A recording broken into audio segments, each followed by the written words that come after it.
O que eu tenho notado é que o nível de decepção com a política no Brasil tem acuado, tem feito com que a população tenha se retraído.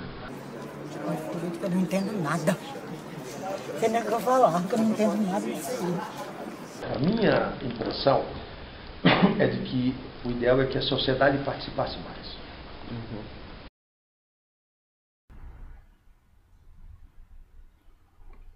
No Brasil, podemos dizer que a democracia é uma democracia imperfeita, incompleta e inacabada. Nós, no país, só exercitamos uma parte dela, que é a democracia representativa. Na democracia representativa, a democracia se dá por representantes. Assim, você é votado ou você vota como eleitor, e alguém te representa no parlamento, no congresso, na câmara, etc. O eleitor, então, apenas vota no candidato que possui ideias similares às suas. Logo, a legitimidade desse representante vem dos votos conferidos a ele. O problema é que a partir do momento em que se obtém a quantidade de votos necessários para se eleger, o candidato não precisa, necessariamente, cumprir com o prometido. Mas se ficamos só na representação, o exercício desse poder, que é o poder popular, fica muito diminuído. Se você cria outros espaços e outros meios em que o cidadão e a cidadã participem diretamente, você gera a participação política da população diretamente.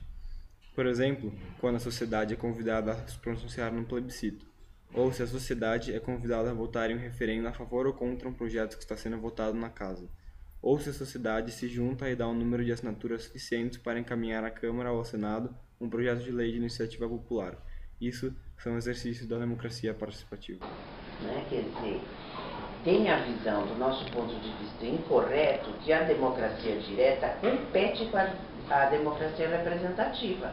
Não compete, ela se compõe. Se a gente fica só na representação, o exercício desse poder, que é o poder popular, ele fica muito diminuído, verdadeiramente democrática, onde além da representação, tem a ação direta do cidadão e da cidadã, se pronunciando através do voto direto, se determinada decisão tem que ser tomada ou não, é democracia direta. Por todos os meios. Votando, que é um grande vestibular, mas também acompanhando a atuação dos parlamentares por todas as vias, por esses meios virtuais, por essas novas mídias, mas também pelas mídias comuns, pela pesquisa nos sites da Casa Legislativa, pelo encontro nas ruas, enfim, e acompanhando a posição dos parlamentares para ir cobrando deles, para ir fiscalizando as suas ações. Sugerir mais, cobrar mais, propor mais e fiscalizar mais. A crítica é fundamental para a mudança de rumo, para a correção de rumo, para a criação de consciência. Então, essa interseção é muito importante. Agora, eu acho que a sociedade devia participar mais. Eu acho que há outros instrumentos que a população precisa utilizar, como a mobilização popular, como não só a mobilização popular tradicional, ir às ruas, fazer faixas, fazer manifestações, mas também pelas vias virtuais. Eu acho que hoje você tem aí um caminho virtual maravilhoso, você chega a 1 milhão de pessoas rapidinho. Que não são instrumentos legislativos, mas que são instrumentos próprios da ação popular, e que precisam ser utilizados o tempo todo. Eu sou gay e eu luto por direitos iguais, como vários outros gays. Um tempo desses teve uma manifestação aqui, né? E eu não pude me juntar porque eu estava trabalhando, infelizmente, mas eu gostaria de ter ido.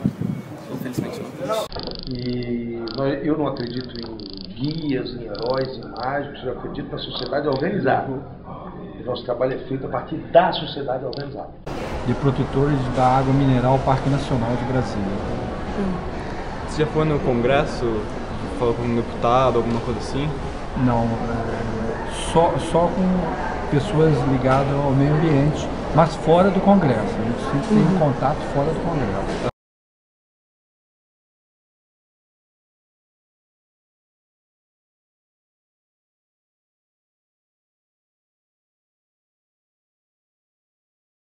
A ideia que norteou aqui a criação da comissão é para que a sociedade civil organizada tenha uma participação direta. estimular a organização da sociedade civil de forma autônoma. É um espaço de democracia direta, democracia participativa, muito importante. É uma conquista de cidadania extraordinariamente valiosa e a gente luta para preservá-la, porque realmente é um ensaio, é uma experimentação dentro desse Congresso tão autoritário, né, tão distanciado dos interesses populares.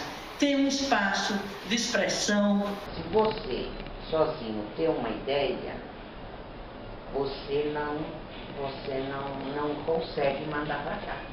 Você tem que então ter uma associação, sei lá, pode ser a União dos Estudantes da Escola da Vila de não sei o que lá.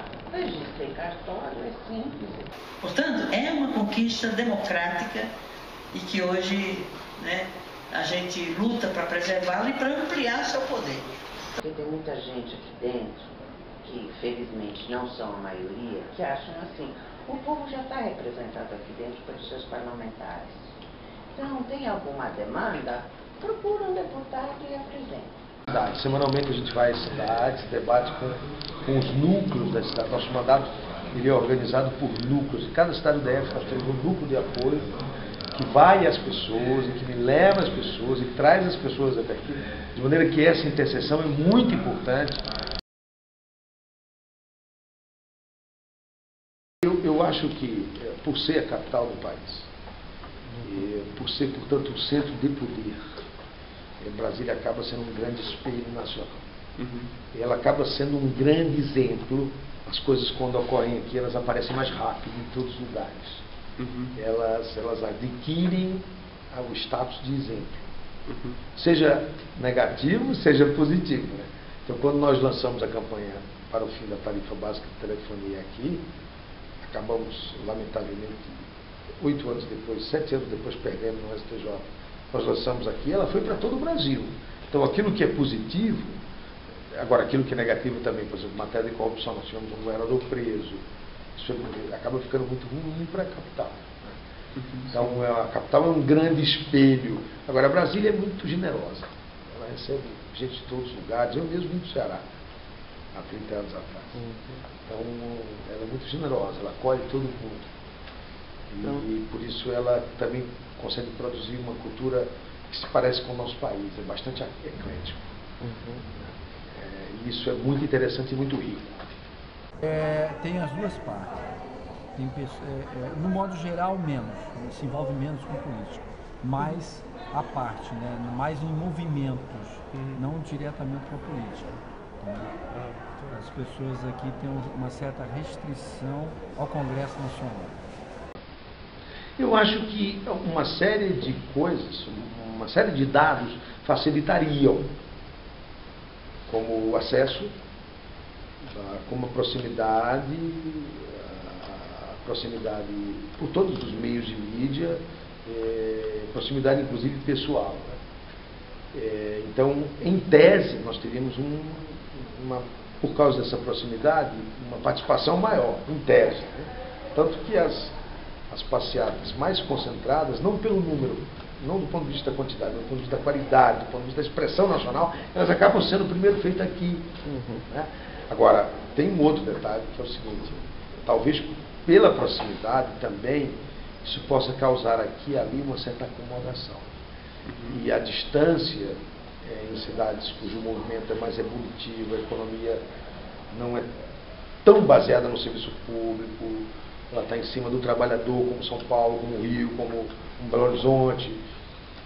Porque aqui em Brasília tem características especiais em termos da organização do movimento social. Tem características especiais, né? Brasília não é forte em termos de movimentos sociais. Eu moro em outro estado que ainda, menos as pessoas achando poucas, ainda é muito maior do que onde eu moro, que é o estado de Goiás. Mas é muito perto daqui. E aí já essa questão de políticas públicas lá não existe. Não tem ONGs como tem aqui, não tem intervenção para a juventude.